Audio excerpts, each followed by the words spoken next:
Sahana Vavatu Sahanao Bhunaktu Sahaviryam Karavavahai Tejasvina Vadhitamastu Ma Vidvishavahai. Om Shanti Shanti Shanti. May we be nurtured together. May we be nourished together. May we strive together. May our learning shine. And may we not quarrel, that is, argue. Peace. Verse 1 to 9, chapter 6, and they are first, samatvam. We spoke about having an equanimous mind, that is, having or not having too much excitement over things which are exciting, nor allowing oneself to be too sorrowful over things which would otherwise induce sorrow.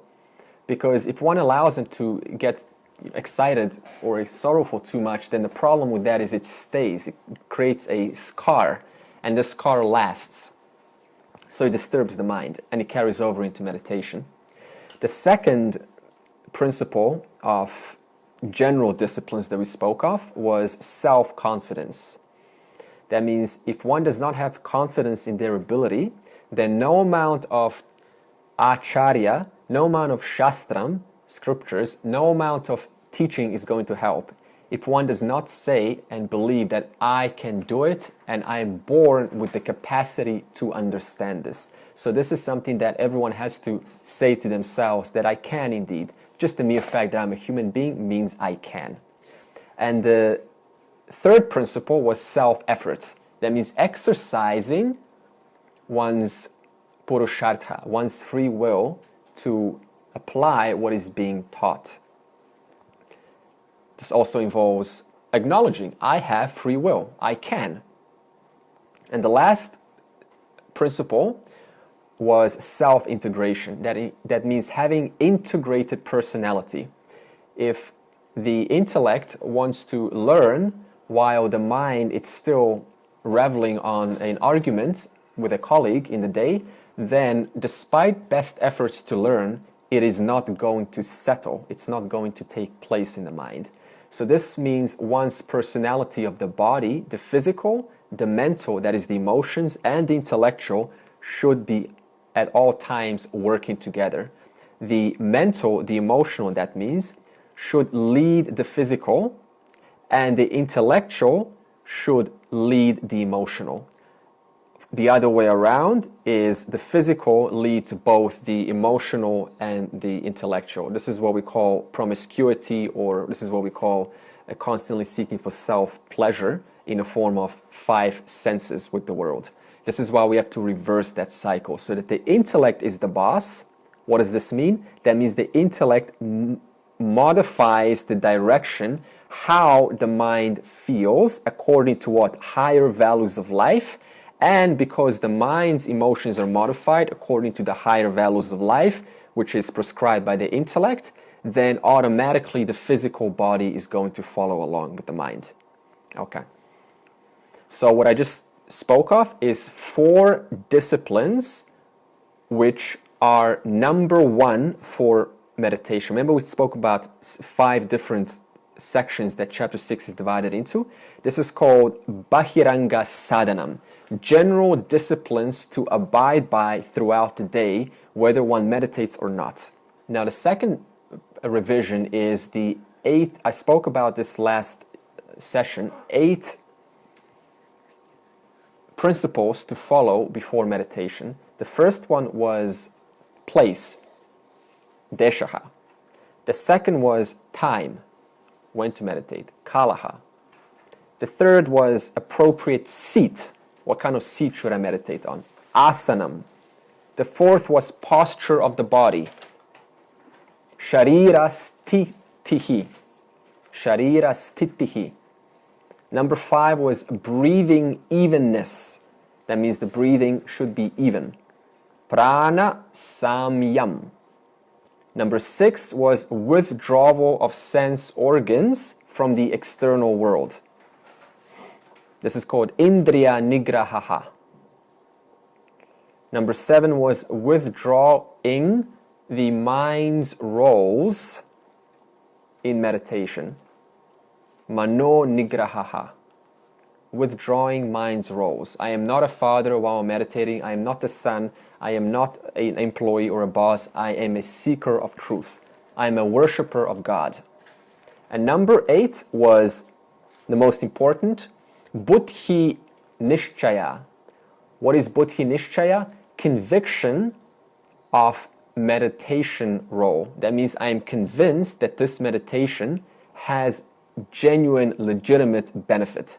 That means you should know that the benefits of meditation are real. They're not just some speculations. Because if we don't know the why, we're not going to be motivated to meditate. Understand? Now, verse 10. Yogi yunjita satatam atmanam rahasi sthitaha ekaki yatachit atma nirashira parigrahaha. Verse 10 is called Antaranga Sadhanam.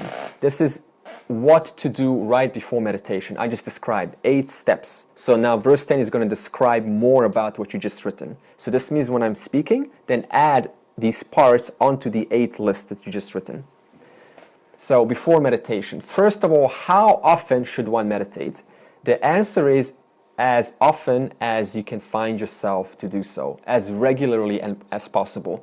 Just like physical exercise, if one exercises just one time, expects a certain result, that is unrealistic. In the same manner, the mind meditating just once is as good as useless. So this means there has to be a consistent regularity with meditation.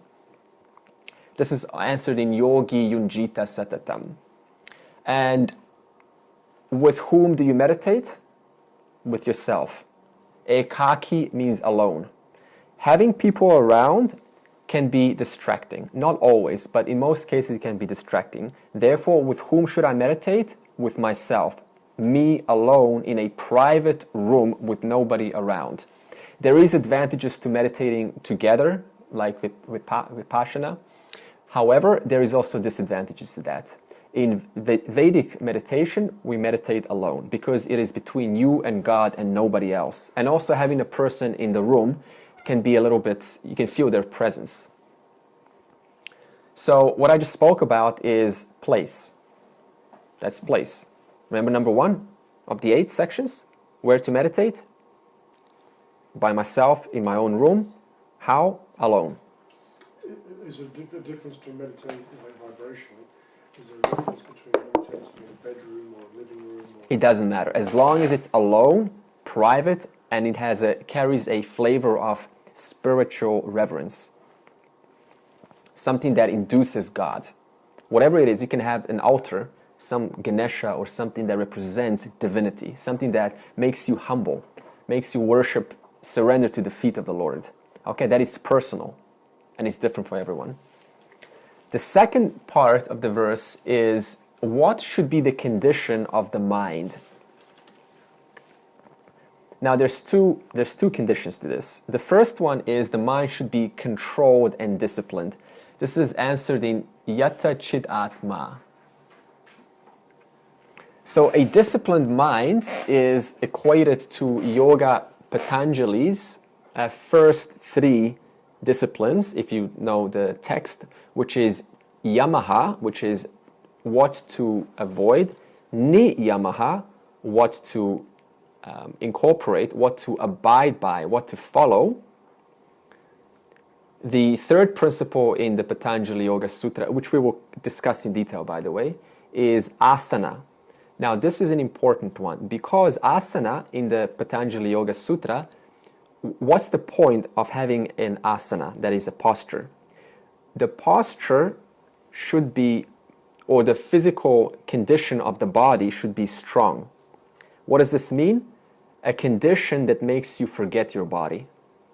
Think about it. If there is a shoe that is one size small, and you wear it, you're going to notice that shoe whether you like it or not.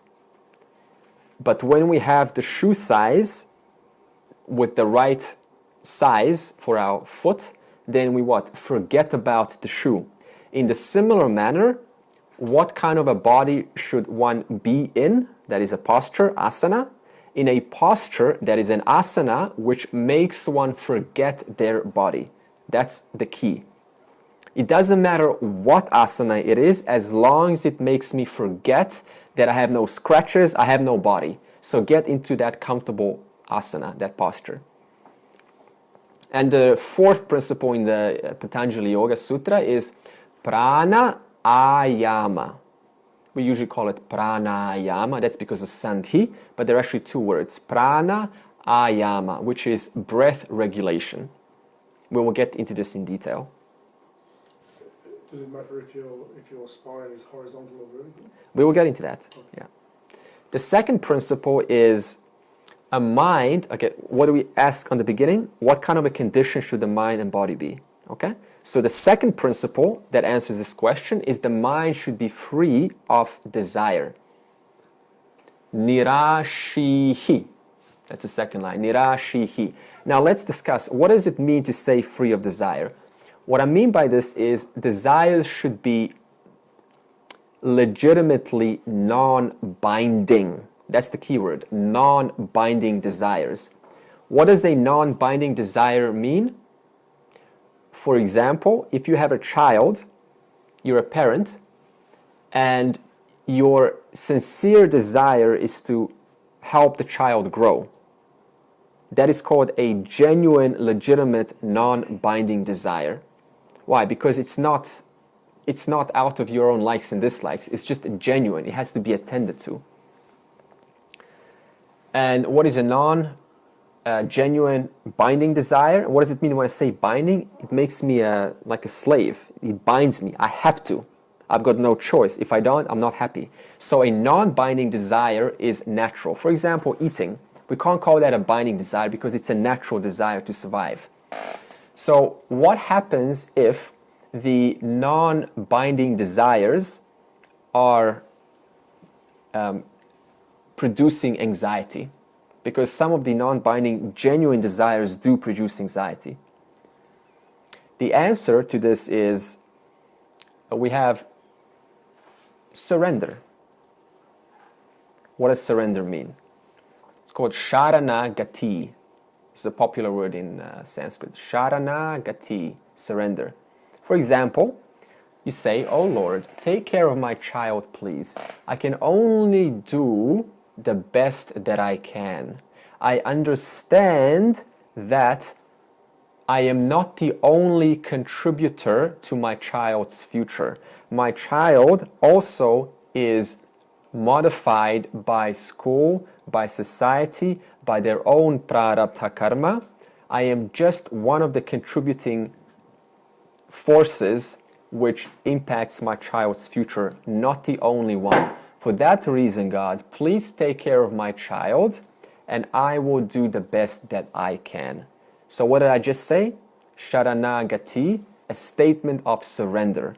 I am having a personal conversation with the higher power, and I'm saying, please take care of that. So what's the point of this? It's going to take care of our anxiety.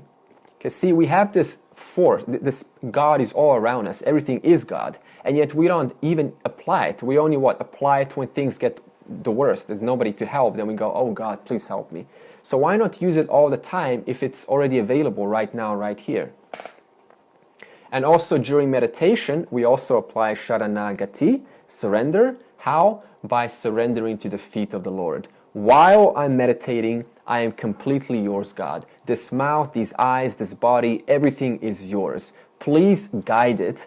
Please help this mind to assimilate this knowledge. Please give this mind enough sattva so that it may assimilate and get the understandings. So you're asking God for help. Okay, there's one more.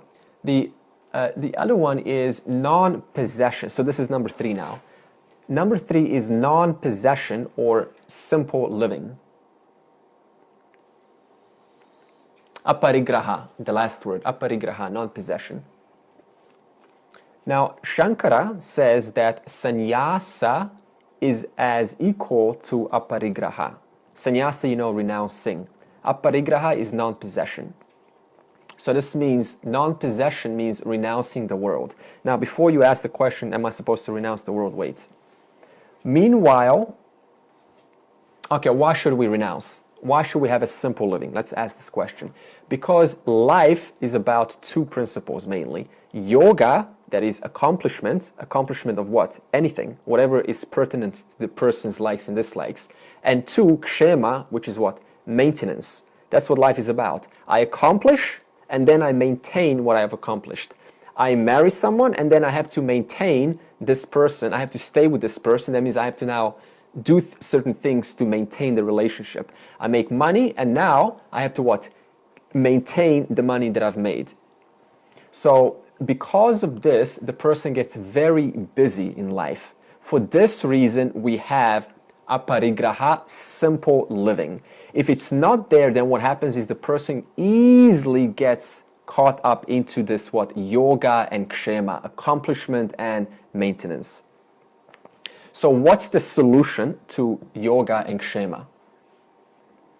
Once again, we acknowledge a simple statement of fact and we say, all my possessions belong to God. None of them are mine. I am only a trustee. Lord has given them to me only for temporary use, and the best I can do is use them while they are available, and I fully acknowledge that one day they will be taken away from me. Just like this body, which is now writing these notes down, will also be taken away. This very body that's writing notes down can also be doing something else which is not conducive for recognizing one's nature, or can be, as you're writing down, doing something that's conducive for recognizing one's nature. So it all depends on you. This is why I say those four principles: self-effort, that was number 3, and also self-confidence. Remember that? Yeah. So would you extend to relationship, those possessions, we understand, would you extend that to relationships as well? Which one? What we just talked about, to possessions. Yeah. Would you extend that to relationships as well? Yeah, so that's a good question. So the idea is you are always with something or someone. So how do we deal with this? We simply say, what I have is not mine. Ultimately, it belongs to God also. Okay, so we're not renouncing, we're just mentally understanding that whatever I possess is not mine. It belongs to the original creator. Even during meditation, okay, so what I spoke about, the statement, none of things are mine. Even during meditation, you simply make a statement and you say, everything that I have is not mine. Why did I just say this? Because during meditation, we often have concerns, like about our house and our wife, our children, our husband, or our boss. So we just, for that moment alone, say, everything that I'm concerned about does not belong to me. I surrender that back to the original creator, God. So why are we saying this? Because it's reassurance and making the meditation easier. If you have children, for example, once again, you say the same thing. My children are not mine. In fact, there's someone said this great statement. They said, children are not of you, they come through you. Because you didn't create them. You just ate food and then the food took care of the rest. So even your own children are not yours. They only came into this world for their own reasons, their own prarabdha karma, but also they came to teach me the art of loving. And for that reason, I thank God that I do have children, because they can teach me the art of loving. But I also know that the children are not mine. So what is this helping you with? Detaching from what doesn't belong to you in the first place. What does one do with conflict when wanting to be with what? peaceful? Not just conflict in life, whether that's at the work. Do the best you can to resolve it according to the dynamic situation between you and the other. If that's not possible. If that's not possible, then we need to look at it in your mind and see how you can forgive that person, because that conflict has nothing to do with you. So conflict is what? It's just resisting their opinion. Who am I to say they're right and I'm wrong? Because they've decided what they know based on a genuine analysis according to their situation, and I've also analyzed the same situation according to my perception. So who am I to say I am more right than they are? That is just thinking that has to be released. Okay, they could be right. And also sometimes you know from your own experience that I am right today, but tomorrow I read something and only then what I was disagreeing yesterday starts to make sense and I go, wow, you know, now I agree with that. It also happens with gurus. Gurus often get criticized because, you know, they say something, but then that one who criticized them then reads something else and they understand the point of view, and now they go, now I understand what he or she was saying. So now they're what? They come back and become their fan or something. It happens all the time. And also, you may well be right, but sometimes hanging on to that feeling of being right and trying to be persistent to get that out can be less beneficial than just stepping back from it and just letting it go, and then it will just work itself out. That's exactly what the Pandavas did. For example, when Duryodhana wanted, he drowned Bhima. Bhima is the big guy, and Bhima and the Pandavas knew, but they didn't say anything because they knew they came and confronted the Kauravas, the 5 brothers of the Pandavas. If they confronted the Kauravas, it would create conflict. So they just kept silent. So this, you have to be sensitive whether it is good to confront or to just hold back and forgive without saying anything. So let's summarize verse 10. Number 1, give up unnecessary possessions or simplify life. How do you give up unnecessary possessions? Mentally. None of this is mine. And number 2, give up sense of ownership. As I said, none of this is mine. None of this belongs to me. Okay, verse 11. Together. Shuchau deshe pratishtapya sthiram asanam atmanaha nat yuchhritam nati nicham chailajina kushotaram. Verse 11 speaks about what kind of place should I meditate in? Spiritually clean. It should be spiritually clean, not a dirty place that represents a world war or some kind of dirty memories. Okay, so if you have some funny business in that room, then find a room that is value neutral. Otherwise, it induces subtle thoughts. How do you do this? Have some pictures of deities that are pertinent to your personality. Some kind of pictures on the wall. Okay, time. So this is number 2 now. When should we meditate? The general rule is there is no perfect time. The answer to when should I meditate is whenever the mind is relaxed and it is alert.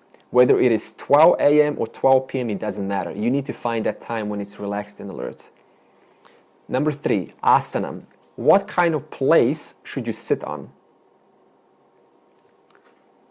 The answer to this is there is no particular place what kind of to sit on. All that matters is that it is neither too hard nor too soft. It is comfortable for you. Now, if you want to look at the tradition of how they used to do it thousands of years ago, I'll go through that quickly. Kushotaram. What is kushotaram? Kushotaram, that is kusha grass. So they believe that kusha grass is very sharp. So they used to sit on kusha grass because a sharp grass induces a sharp mind. In fact, there's an idiom in Sanskrit which is called kushagra buddhihi. You have a mind, a very sharp mind like the kusha grass. So they first used to put the kusha grass or sit on kusha grass first. And then you had ajinam. Ajinam is deer skin. So the deer skin goes over the kusha grass. Now, because the deer skin is very prickly, they put chaila. Chaila is the piece of cloth. So you can see the order: grass, deer skin, cloth. So now you're asking, should I go and shoot a deer and then sit on deer skin? Right? So don't look at it literally. This was in those times. We have to adjust to modern times. So this is why I say it doesn't really matter what kind of place, as long as it's neither too hard nor too soft. And the seed should not be moving or screeching. Otherwise, every sense that picks up a movement is going to take the mind into that sound. Okay, verse 12.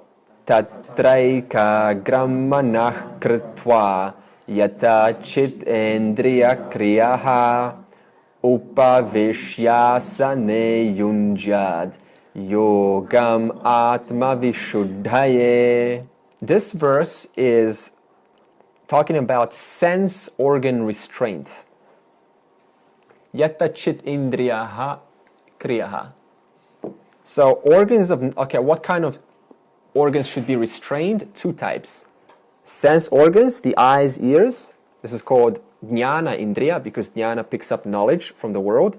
And a Karma Indriya. Karma Indriya is your organs of action. So that means your hands shouldn't be moving, feet shouldn't be moving, and eyes should be closed, ears should be hopefully withdrawn. So how do you restrain sense organs? You make an appointment with yourself. You say, before meditation, I now have an appointment with myself. Do you know when you go to the doctors, and they say, please wait outside? What do? You wait outside, right? You abide by the instruction. In the same way, we tell our minds, please wait, my life, please wait outside because I have an appointment with myself. That means you're being assertive with your mind, with your thoughts, with the past and the future. So you say what? For now, for the next 15 minutes, life, whatever you are, however many troubles or joys I have in life, just stay out of my mind. I am busy with myself. So you get people out of your life in those 15 minutes. Not out loud. You don't say, wife, get out, or anything. You just make that assertive statement. For now, whoever is in my life is out of my mind. So after you withdraw the senses, what is the objective of the mind? This is the next question. After I withdraw, and how do you withdraw? What did I just say? You make an appointment with yourself. So after withdrawing, what is the objective of the mind? Now this is important. It is not to still the mind. The objective is to direct the thoughts towards the object of meditation. Object of meditation is self. For example, a still dam with clear water has no use, just a still dam. It's only when this dam has what? A channel passing through it, the water passes through what? A turbine, and then the turbine spins, and then it does what? It generates electricity, it provides a benefit. So this means a still dam by itself filled with water has no benefit. Only when I create a what? A diversion, when I, with my intellect, tell this still mind to what? Go to a certain objective that is the object of meditation, only then does it have genuine benefits. This is an important point. Otherwise, a still mind is as good as an ignorant mind. An ignorant mind is still an ignorant mind when it's still. Nothing really happened. And the only benefit that one gets out of a stilled mind is those few minutes while the mind is still. As soon as the person goes out of meditation, the mind's no longer still and all the benefit is gone. So we're not interested in stilling our minds. We're interested in a still mind, and then once it's still, directing the thoughts towards what? The object of meditation. The other way to look at meditation is like the sun. Now imagine the sun is a powerful, like the mind. And the mind does what? It illumines what? The objects. So your mind illumines your sense organs. Of course, the self illumines the mind. So in the same manner, the sun, if it's shining generally on objects, it has no power.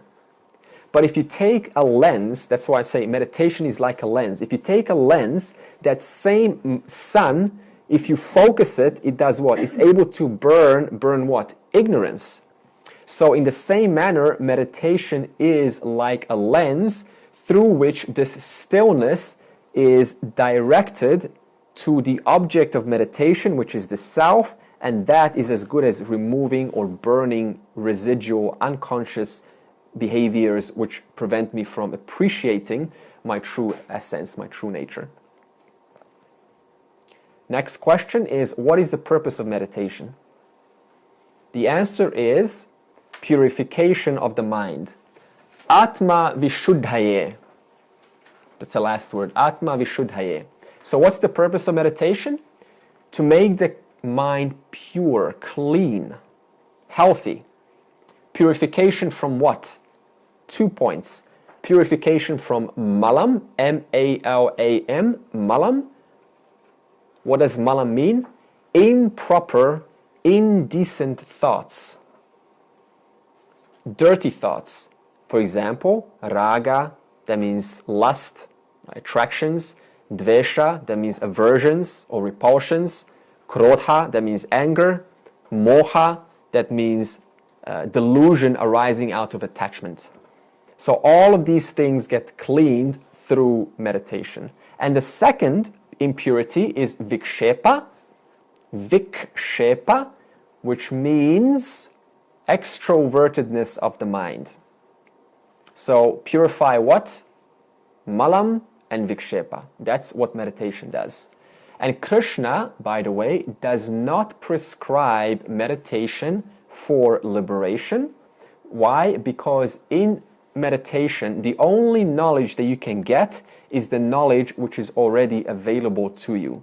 Yes, I understand we get epiphanies and insights, but those insights, those ahas, are only what? Based on what I already know. This means if I know ignorance, that means if I'm ignorant, then the aha would be a version of ignorance. So this is why meditation is not for liberation. It is only to assimilate, to solidify what I already know. So the extrovertedness that you're trying to Vikshepa. talk about is the aha bit, is that what you're saying? It's the constant tendency to look outwards for a savior or to be interested in worldly objects. This constant wanting to talk about the world, that's what meditation, it takes the mind inwards. Those who meditate, they generally, the world's still there, but they're not so talky about the world, right? Because they're centered inwards. So would you say it's a subtractive process, like A what? subtractive process where you remove things as opposed, like the concept of you solidifying what you already know, Yeah. and through meditation you're removing the fluff. You're simultaneously removing the fluff. Why? Because you're re-identifying with what you already know. So this means if I get educated, I'm the self, then just by focusing on that, I'm not focusing on my old patterns, which is I am the body, mind, intellect. And that therefore solidifies that I am the true nature of Atman. Okay. Next point is, what is the purpose of meditation before scriptural studies and after scriptural studies? Because we have now two types, before we get into the scripture and after. The answer to, okay, so before scriptural study, before you actually get into Vedanta, this kind of meditation is called upasanam, an important word, upasanam. And what is the purpose of upasanam? Those two words, mala, vikshepa, nivritti. Nivritti means what? Removal. In other words, I am removing indecent thoughts and I am removing extrovertedness. Mala, vikshepa, nivritti. That's the purpose of meditation before scriptural studies. Wait. After scriptural studies, it's called nididhyasanam. So after one assimilates and confidently claims, Aham Brahma Asmi, what is the purpose? Once again, it is to purify only. Purify from what? Purify from what is called vasana, residual conditioning through lifetimes that I am this body, mind, intellect. So what do we just say? Even though I have fully assimilated my nature as Brahman, even after that, due to the constant tendency to believe that I'm the body, mind, intellect, that still is available and fully alive in the mind. So the purpose of meditation after scriptural studies is what? Vasana removal. To remove this tendency to keep believing, to keep genuinely experiencing myself as the body, mind, intellect. The second alternative word is viparita bhavana. And the third important word is viparyaya. Viparyaya. These three words you hear in Vedanta often. So bedhavasana, viparita bhavana, and viparyaya. They're all what? Tendencies to believe I am the body, mind, intellect. So they all get removed during and through meditation. Metaphor for dehavasana is, for example, suppose that your friends come over. Okay, suppose you sit down on a dinner table and you have your special seat. You always sit in one seat. And your family comes over. And because the family sort of takes your seat, you choose to sit elsewhere. Right? So they stay there for 5 days. And you sort of sit, you don't sit in your seat. You sit elsewhere because they occupy your seat. Now, when your family leaves, what do you do slowly? You slowly come back to your original seat on the dinner table. Now, are you coming back because you're ignorant? No, it's got nothing to do with ignorance. You're coming back, why? Because there's a habit to be eating in this place. Therefore, despite having a break for 5 days, when those 5 days are gone, I slowly, naturally start acting and thinking in accordance with my habitual notions. Those habitual notions are called Deha Vasana. D-E-H-A, if I misspelled that. D-E-H-A, Deha Vasana. So what does this Nidhyasana do? It trains your body, it trains the intellect, I am not this body, mind, intellect. That's the purpose.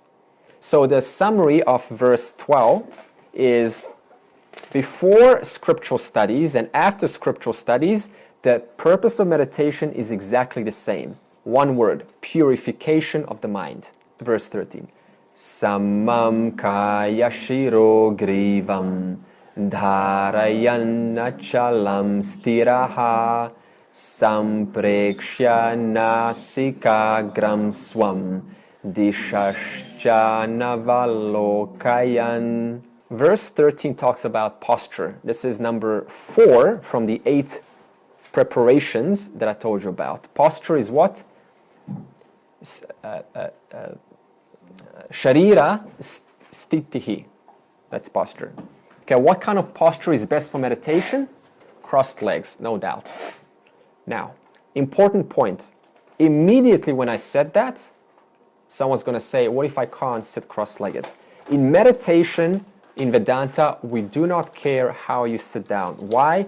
Because the mind is active as long as what? The body is comfortable. This means, for example, some people need a very nice room, right? Suppose you're given a room to study. Now, not everyone needs a clean room to study. Some people can study in a very ordinary room.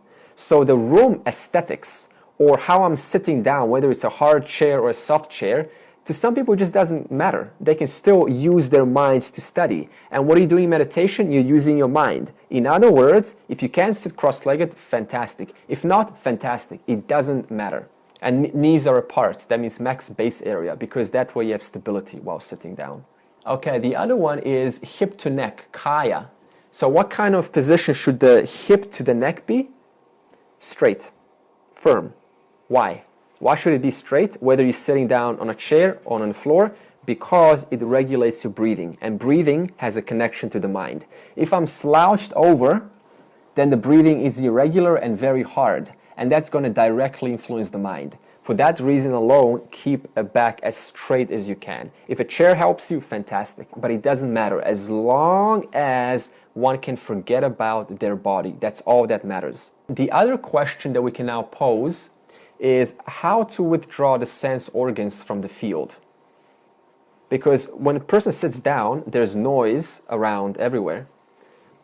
So what you can do, the best way is to find a soundproof room with total darkness, right, and sit there and be the best way to go. But most of us are not going to go for that. So the answer is you cannot withdraw your sense organs, because why? As soon as I open my eyes, I see.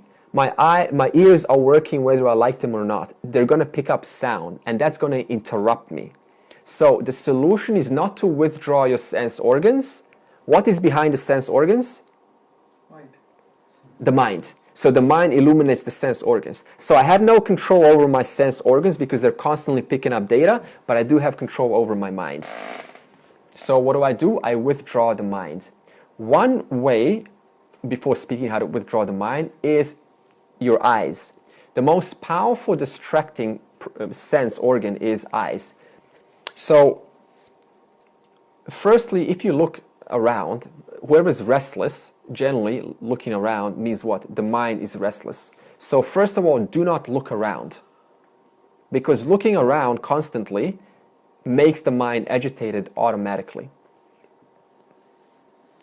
And the second point about the eyes is you have to give the eyes a job, just like to a child.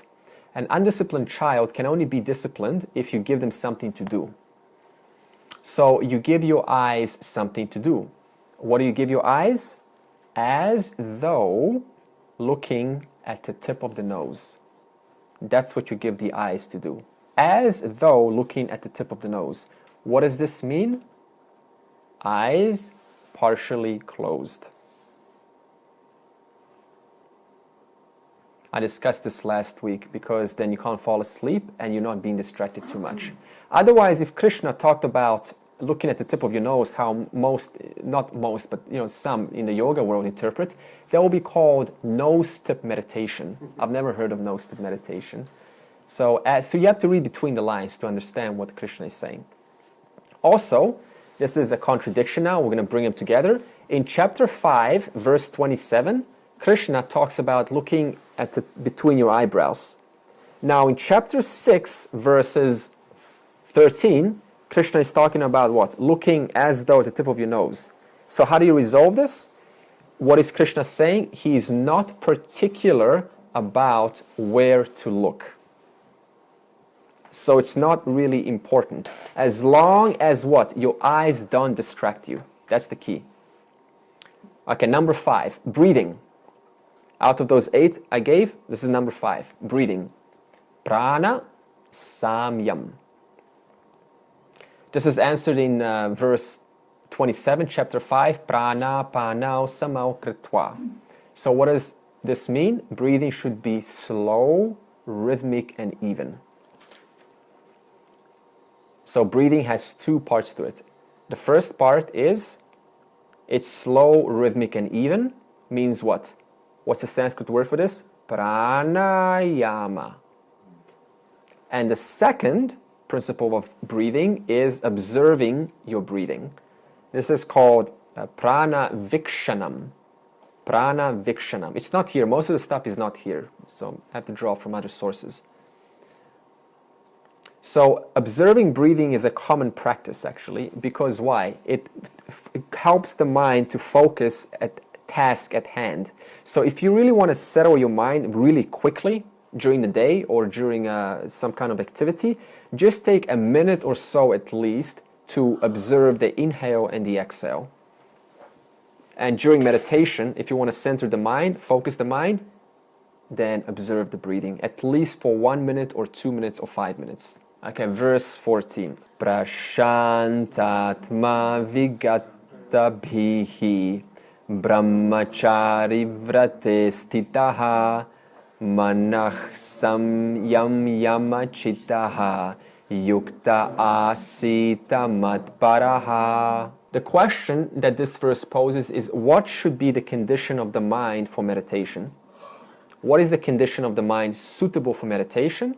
The answer is tranquil. Prashantatma.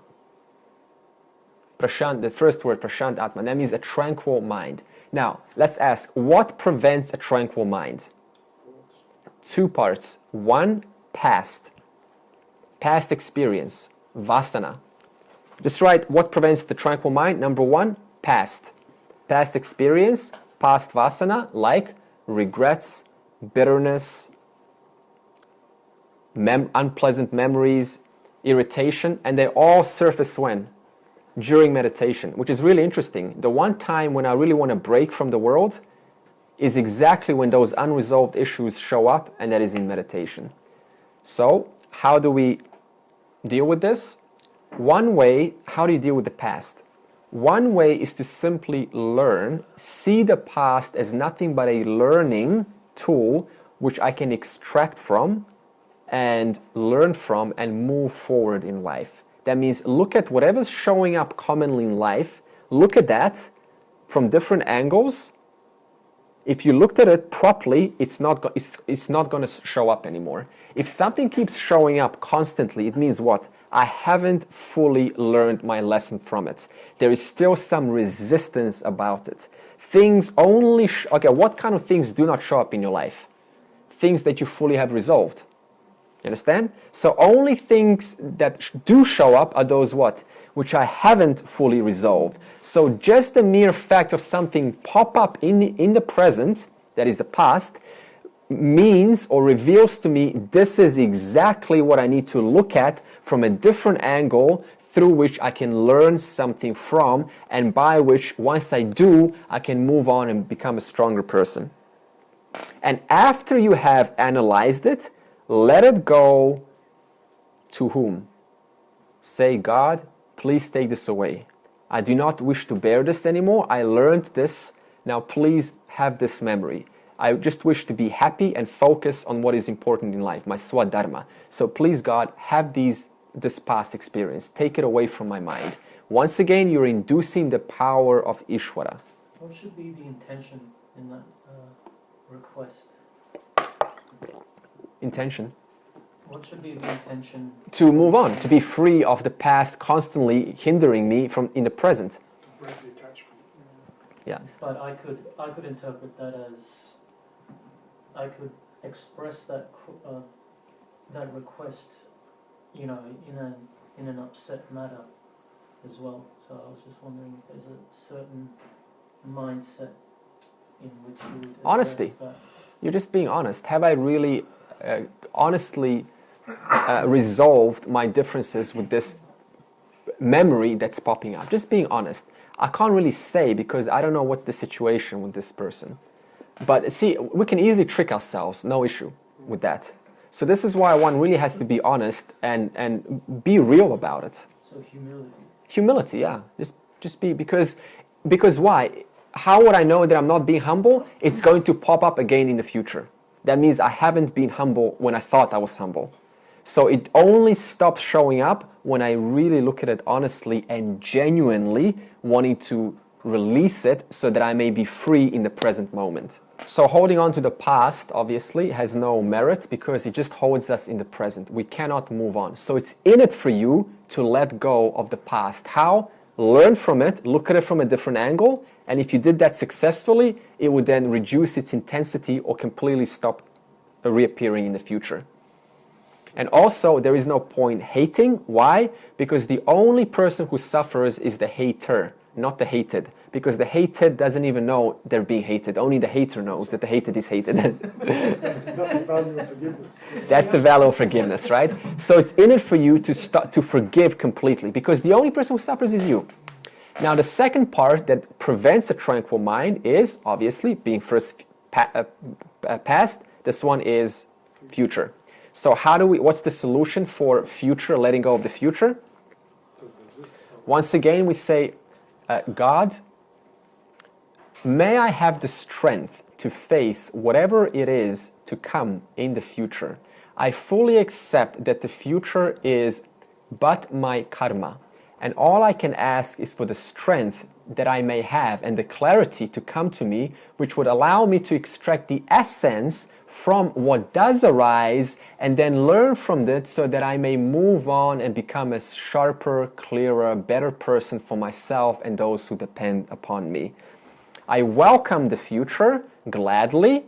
I welcome the inevitable because I know that whatever I have done in the past, that is exactly what I'm about to receive in the present moment. For that reason, I welcome and I learn from what I am to learn from the inevitable future that is to arise. So what did I just say in summary? Take the event, the future event, extract the essence of it, bear it because you deserve it, it is your karma, and once you've learned from it, let the future go as soon as possible. For example, a metaphor is you take a sugar cane, and what do? We suck on the sugar cane and we extract what? The essence, the sweetness out of the sugar cane. Now, once you've extracted the sugar cane becomes no longer sweet. Do you still keep on munching on it? No, you throw it away. In the same manner, for the past, I use what happened, the memory that keeps reappearing, I learn from it, I extract the essence, and I throw it away. I surrender it back to to God. In the same manner, future, I bear what is to happen to me gladly, openly, because it is my responsibility to do so, considering it is my prarabdha karma, whether it is unseen or seen, and I extract the essence, and then once I do that, I let it go. How do you optimize extraction of the essence? How do you optimize? The extraction process. By genuinely asking yourself, can I look at this in a different manner that I may have missed? And keep asking yourself until you can no longer come up with anything. And you will once again know if it reappears again in the future. And if it does, you can once again look at it and extract something else. Self-inquiry. Okay. So your motto is welcome the future. Be glad that the future is coming. However painful or joyful it may be, gladly welcome the future. Now the second part, here it says brahmachari vrate. So this is the next point. Have a life of a brahmachari. Now I'm going to explain what a brahmachari is. What is a brahmachari? One who has entirely devoted their life to the study of scriptures, devotion to God. Brahma means, in this case, the Vedas, the source of the knowledge, and chari means leading a way of life of the scriptures. So a brahmachari, what did I just say? Lead a life of a brahmachari. A brahmachari only has 3 relationships. One with God, the second is with guru, teacher, and third is with shastra. There is no other relationship for a brahmachari. I know what you're thinking now. I'll explain. Because you're saying, am I supposed to have just these 3 relationships? No. Okay? God, guru, teacher, and shastra. This is why a brahmachari very fast succeeds in their journey, because they're not allowing other relationships to distract them. So these 3 relationships are true from a brahmachari, an aspirant of truth. While a sannyasa lifestyle, grahasta, is one who has renounced even these 3 relationships. Why is that? Because to have a relationship, why would a sannyasi renounce God, guru, and shastra? Because the relationship requires 2. But sannyasi fully recognizes, a true sannyasi, that there is no 2. That whether I am revering myself to the guru, or to the cockroach, or to the sky, or to the tree, it is all one and the same. So for that reason, a sannyasi, true sannyasi, does not even have a relationship with God, because everything is God. So there's no reason to have a relationship. He's automatically brahmachari. While brahmachari is still developing, having this passionate, this ambitious relationship just with God, shastra, and the guru teacher. So these are different stages. And then they progress, yeah. So sannyasa would be the progression of brahmachari. Exactly. Good point, you picked it up. So how do we now translate this to a grahasta ashrama, a householder, who we all are? The answer is, during meditation, we say what? I am not filling the blanks. What does this mean? I am not whatever role I am performing. I am not the employee, I'm not a mom, I'm not a dad. I'm just here for myself, for the truth. That's all I'm here for. It's an assertive statement that you're making, a strict statement. I'm not here to give more power to my past thoughts or future entertaining thoughts. I'm just here for myself. You're asking everyone to get out of your mind, as I said before. An assertive statement. You're being the boss of your mind and not your mind being the boss of you. In other words, you're becoming a mental sannyasi, a mental renunciate. So this is how we incorporate the brahmachari and a sannyasi into our lifestyle, into our meditation as a grihasta, as a householder. Machitaha, dwell upon me. This is the next point. Machitaha, there it is. What does it mean to dwell upon God? Machitaha. What does it mean to dwell upon God? It means to fix my thoughts onto God. What did I say about the damn metaphor? A clear mind just reveling in no thought is useless. That clear mind has to be what? Channeled towards the object of meditation, to God. Okay, so what does it mean when Krishna says, dwell upon me? Dwell upon God. I'll explain later what kind of God to dwell upon. Again, why should I do this? Why should I dwell upon God?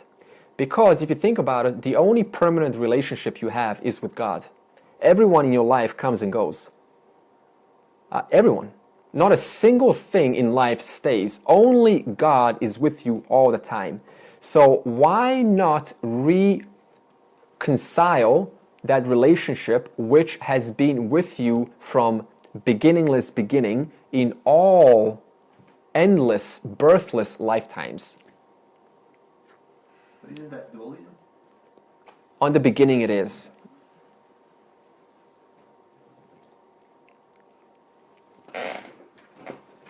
So you're invoking me, capital Me. Who is me? The creator, sustainer, and destroyer of the universe. Srishti, creator.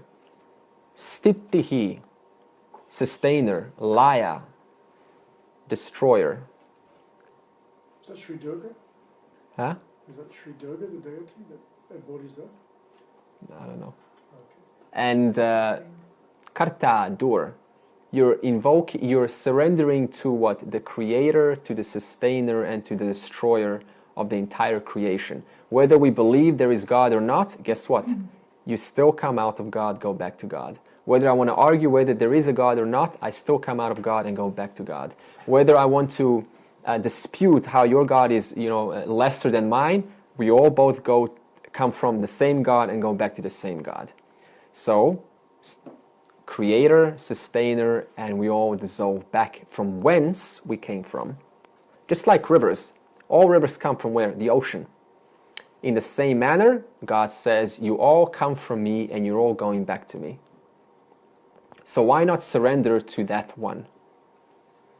And yet, ironically, we pay attention to what? Anything but God. Objects. Yes, it is all Ishvara, I understand, but just particulars.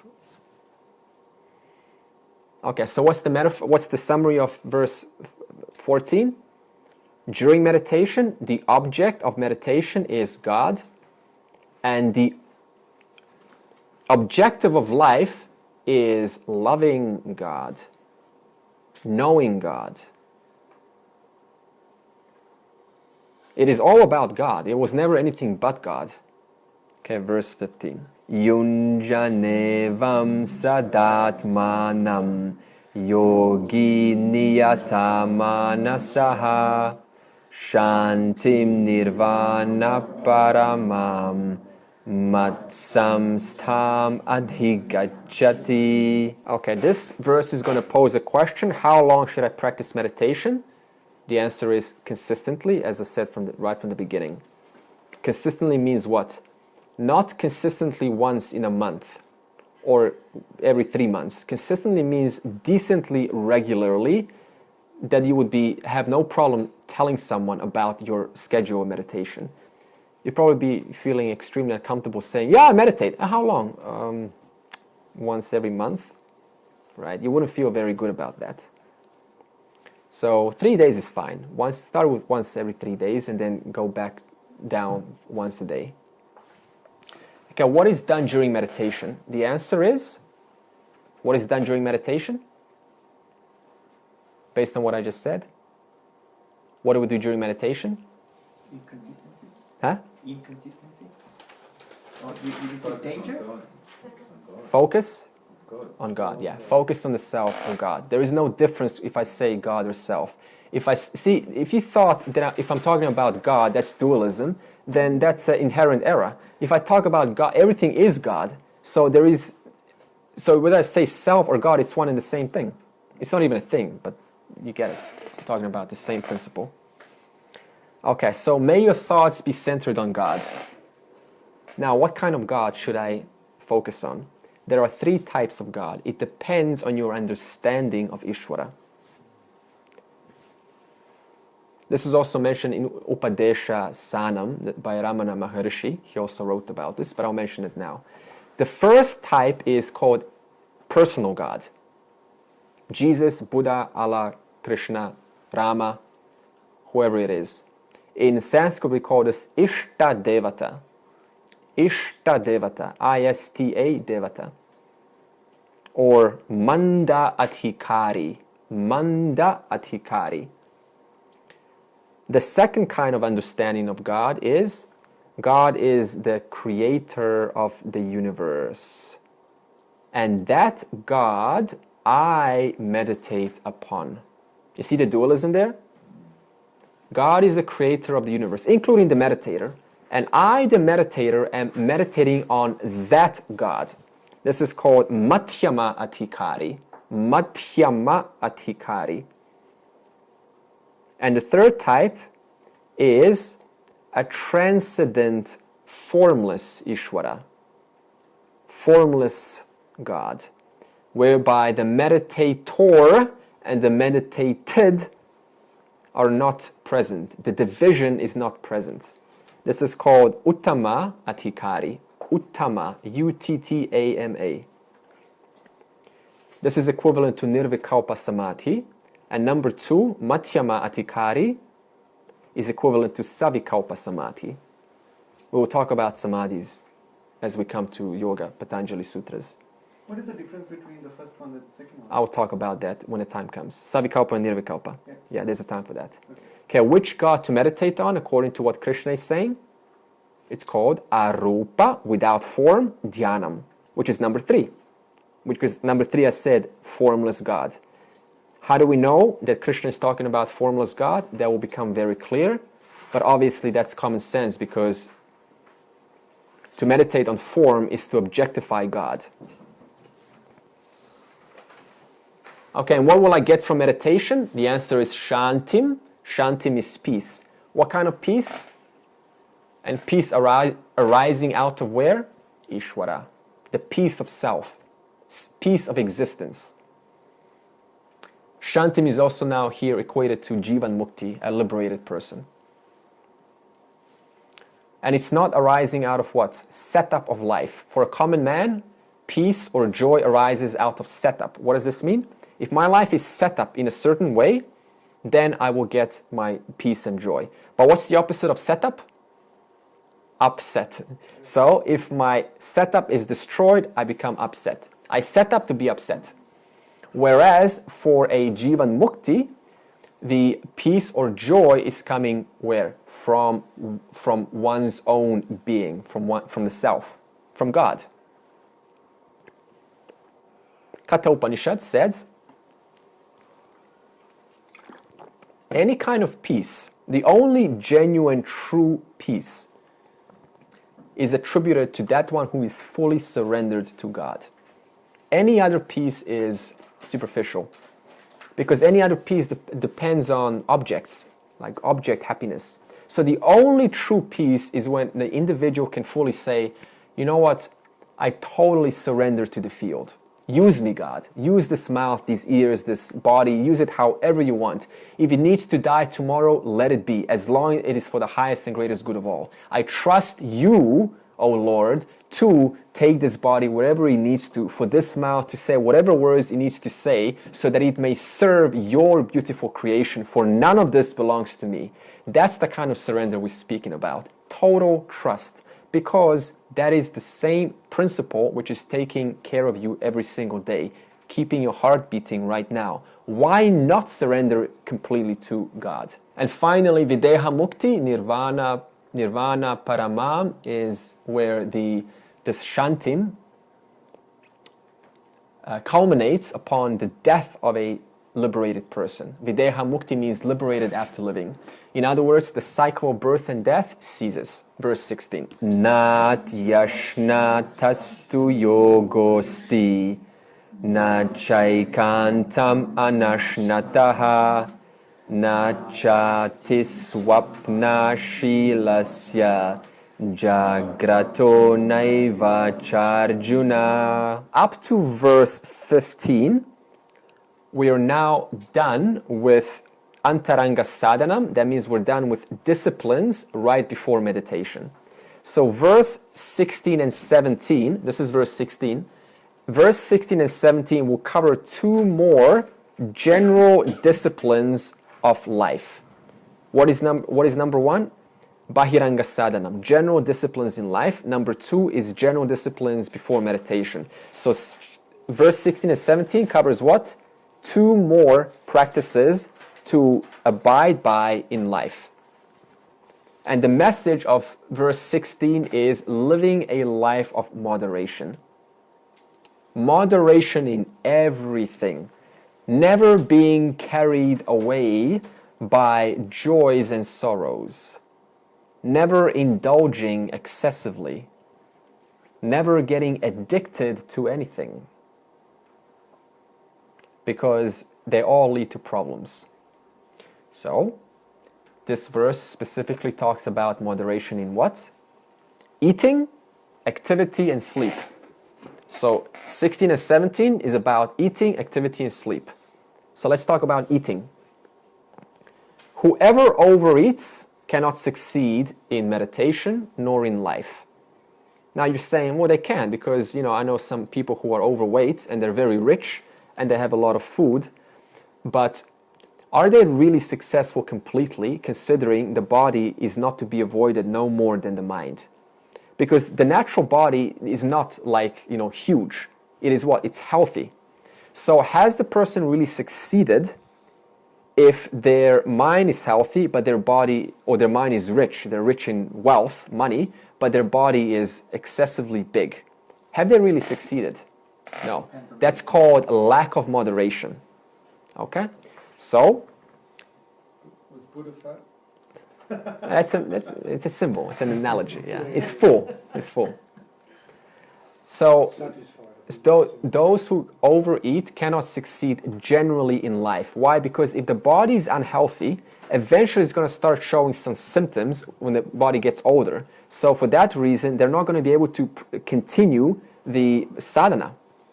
And also, one cannot succeed like that in meditation, because such a mind which is constantly thinking about food is going to be entertaining a pizza meditation, right? So that's not going to work either. Okay. And the opposite is the same. Somebody who's like totally spindly and like a stick insect. Yes. And also the Shastra says overeating is papam, because it's disrespecting God's food. It's using this as an object to satisfy my senses instead of appreciating this to sustain my life.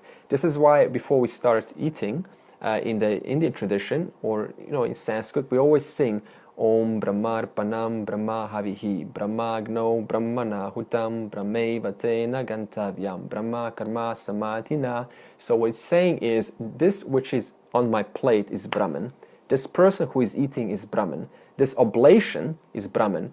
The entire process is Brahman. The digestive fire is Brahman. Everything is the truth. So this addresses and reconfirms that indeed this food is sacred. It's holy. Whereas if I overeat, I'm completely disrespecting the very source which gives all life to the whole world. Which I'm disrespecting what? The Creator. How do I know if I'm overeating? There's a formula. You divide your stomach into 4 parts. Not physically, but mentally. 2 quarters should be filled with solid foods. 1 quarter should be with liquids. And the last 1 quarter should be empty. Why? Because you need some emptiness to digest the 2 quarters of solids and 1 quarter of liquids. Now, how do I know if I have 1 quarter left? Is there some kind of a measuring device? Okay, the answer is very simple. If you can have a little bit more, stop, don't. If you're at a party or a family event, and they, you know how they always offer you tons of food, and they say, no, have some more. It's very hard to say no to that, right? You got to be very strong. If you can, because you're already overfilled, no doubt. If you can have just a little bit more, do not. That's how you know. The other way to know is there's no discomfort after eating. If I've eaten and there was a mind thought saying stop, stop, stop, but I missed that, I did not pay attention to that, and I feel now uncomfortable, then I can now acknowledge that that thought which I had of stop was actually correct. So there should be no discomfort after eating. That's how you know you got 1/4 left. Because if there's discomfort, then what? The whole day gets broken because of one simple mismanagement of food. Also, do not, okay, so that's overeating. Next one is do not fast too much. Because fasting, constant empty stomach, equals ulcer in later stage. It can be ulcer, where there's a digestive problem, hole in the stomach. And also, if a person's constantly hungry, then, as I said, their meditation is going to be eating various foods, entertaining. And a stomach that's constantly growling, it's uncomfortable. Okay, sleep. How long should I sleep? Do not sleep too little, because then the body cannot recover.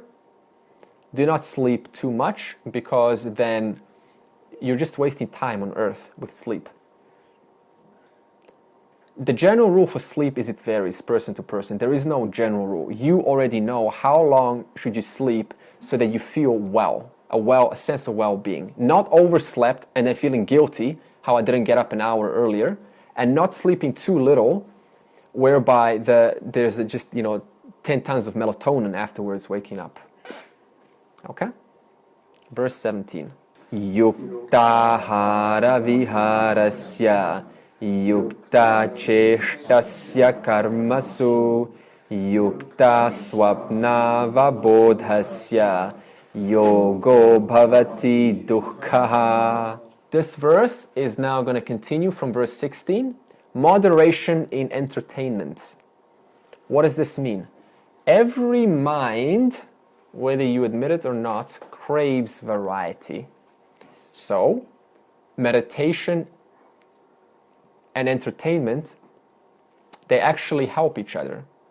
If my mind's constantly just doing one thing, and now it has to go to, let's say it's just in the scriptures all day long, and now on top of that it has to meditate on the scriptures, and on top of that it goes to sleep and meditates on the scriptures, it's going to get really bored.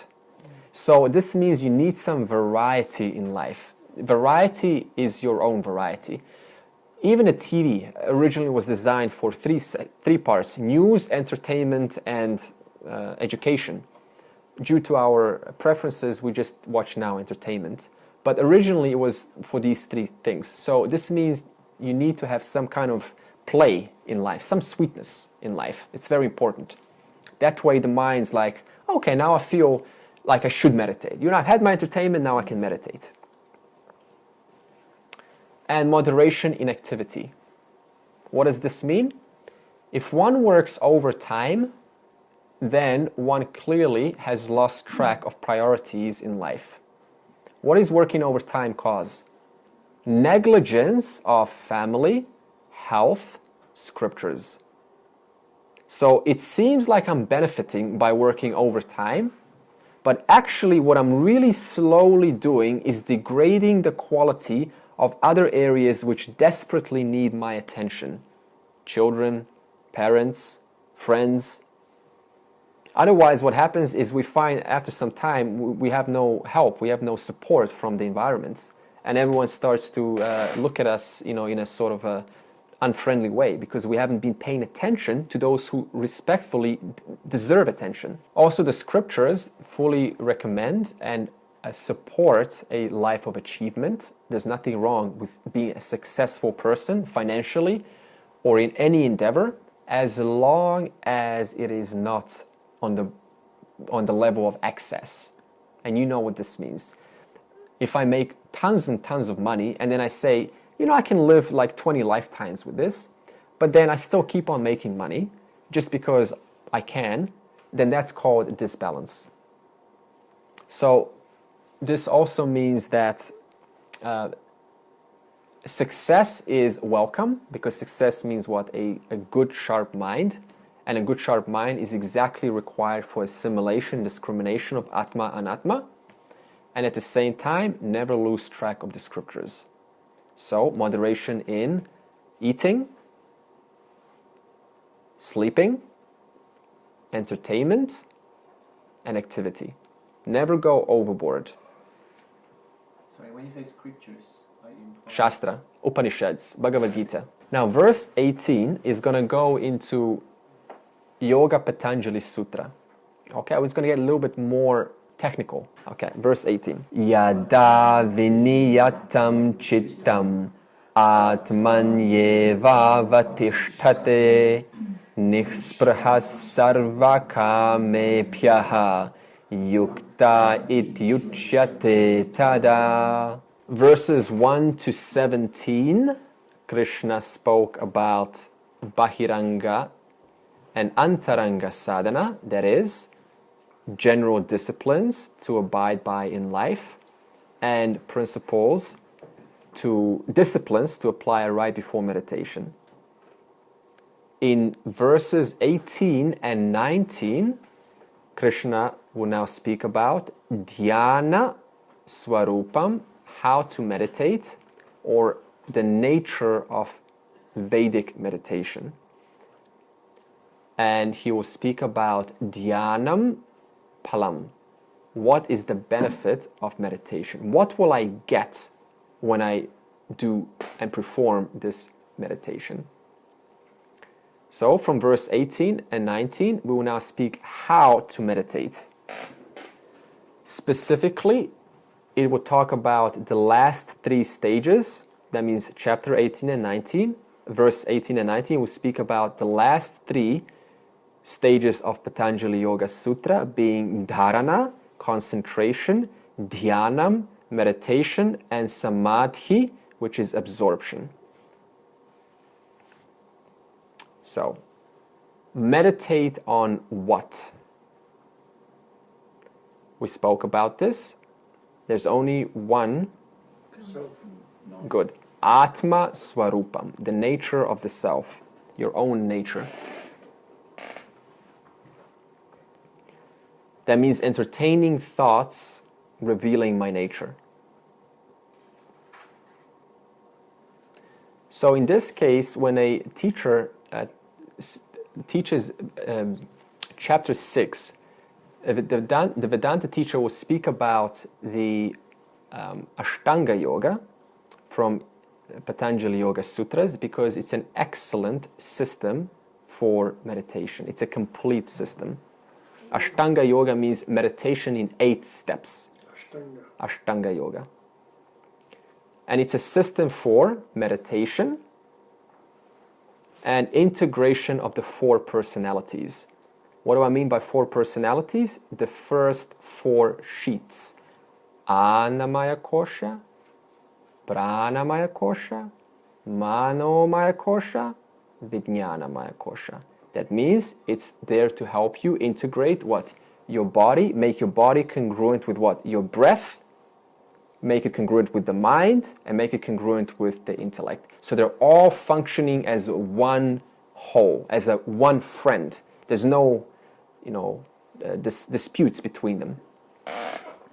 Okay, the Patanjali Yoga Sutra consists of 2 sections. The first is the actual practice, Yoga Abhyasa. Now this verse, remember that verse we sang right from class 1? Abhyaso nahi tyaktavyo, abhyaso hi parambalam, anabhyase visham vidya, ajirne bhojanam visham. Meaning, if this knowledge, which we gain in class, is not put into yoga abhyasa, into a practice, it becomes like bhojanam, poison, like the food poison. This is the importance of meditation. And the second part of Yoga Sutras is the philosophical part. This is the Yoga Darshanam. That means the vision of yoga. Now, important point. Yoga Darshanam does not and is rejected by Vedanta. We are not interested in philosophy of yoga. We are only taking section 1, Yoga Abhyasa, the practice of yoga, not the philosophies like chakra and breath and all these other things that go on. There is no correlation between Vedanta and Yoga Patanjali Sutras. That is very important.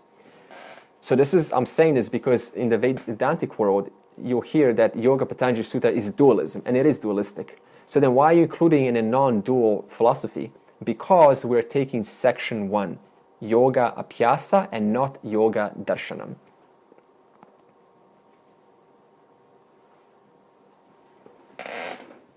Okay, hang on, I'm almost finished. So the first one, so what? Ashtanga means what? 8 steps. What's the first step in these 8 steps? Yamaha. Yamaha means what? Things to avoid. Don'ts. There are 5 things to avoid in life. And before I get into that, Yamaha and Niyamaha is equivalent to Bahiranga Sadhanam, general disciplines to abide by in life. Remember how I said general disciplines? 4 disciplines: samatvam, self-effort, self-confidence. Remember that? Mm-hmm.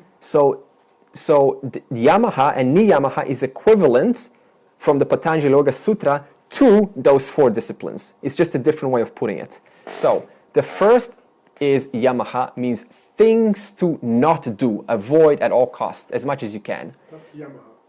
Yamaha, avoid. The first is Ahimsa.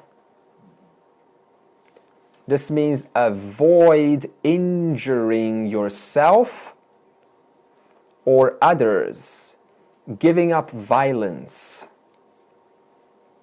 per thought, word, and action.